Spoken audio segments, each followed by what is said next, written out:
So hey guys, welcome to another Warframe video, and the War Within has finally arrived. Now, was it worth the wait? Well, that's up to you, but for me it was. I really like it. Now I'm gonna try to make this video as spoiler free as possible, so I'm not gonna talk about the quest, but obviously I will talk about the new stuff added with the War Within, so if you want to experience everything on your own, you should leave right now. So first up, we have a new, well, not a planet, it is a fortress called the Kuva Fortress. The Kuva Fortress has a completely new tileset for you to explore, and it is occupied by the Kuva Grenier, which are a variation on the regular Grenier, and they are around level 30. Almost all the missions require you to have an Archwing, but it's the Uranus style of Archwing, where every now and then when you're doing a mission, you have to jump onto your Archwing and swim, or in this case fly, to the next ground section. Now the good thing about this though, is that all the enemies in this mission have a chance to drop Tellurium, which is an Archwing resource and can be somewhat hard to farm. And the rare resource for this planet is neurosensors, which is nice as well because up until now we could only get them from a couple of bosses and on Jupiter.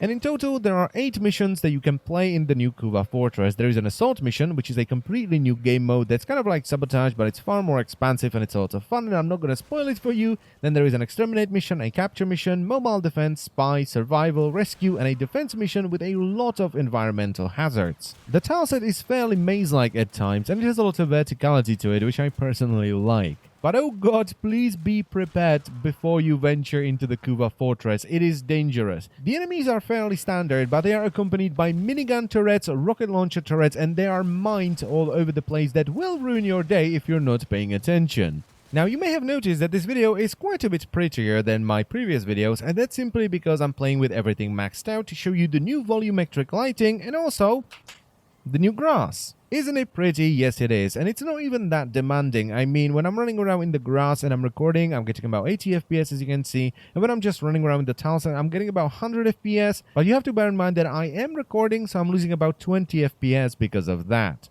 Next up, we have Sortie. So first of all, they removed Neja, they put him into the Tenno lab so you can get him there, and as a result of that, he's no longer tradable, and they also removed the Wraith and Vandal weapons and gave them to the appropriate factions, and you can get them through invasions. This makes a lot more sense because Wraith weapons are kind of like a primed version of a Grenier weapon, and Vandal are the same thing but for the Corpus, so it makes sense that when you help one of these factions, they would give you one of their weapons. So the reward table for sorties is now 2000 Endo, 4000 Endo, an Exodus adapter, a focus lens, a legendary core, potato, another potato, and a Riven mod.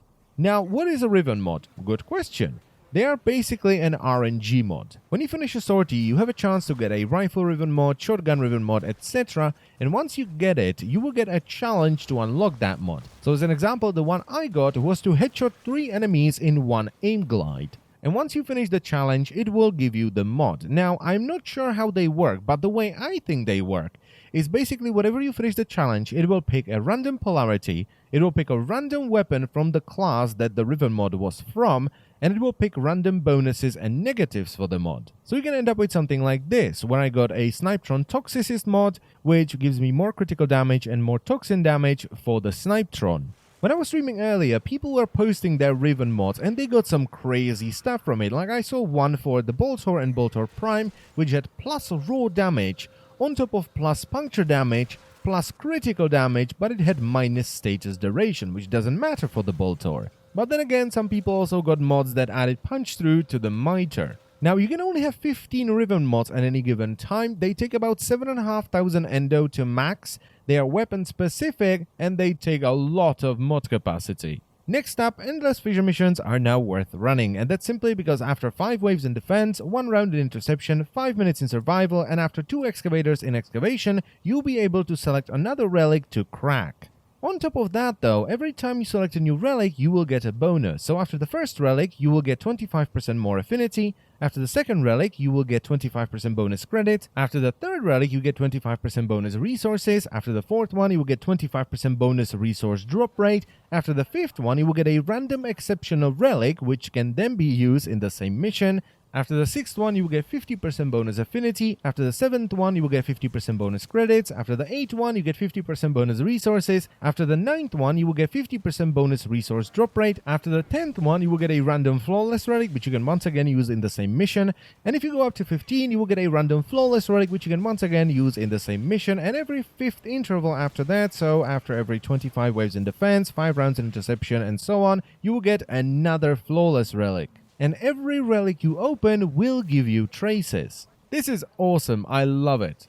Then we got 3 new weapons. The primary one is the Tsar hand cannon, which shoots explosive cannonballs that do a hell of a lot of self-damage. The secondary weapon are the twin Roga, which do a lot of damage but only have 2 shots in the magazine. And the melee weapon is the Keshek, which is a polearm that does primarily impact and slash damage. There are also random events that can happen on high-level Grenier planets, which I am not going to spoil. There's been a bunch of changes done in the Conclave, we have the new Decorator mode, and the list goes on and on and on. The War Within is indeed a ginormous update, and if I were to cover everything, this video would be at least 1 hour long. So I'm gonna leave it at that, but one thing is for sure, you can look forward to many videos about the War Within in the upcoming days or weeks even. And as always, I thank you very much for watching, and I will see you next time. Bye bye. Oh yeah, there was also something about Schmalkir Schmeim. I don't know what that's all about.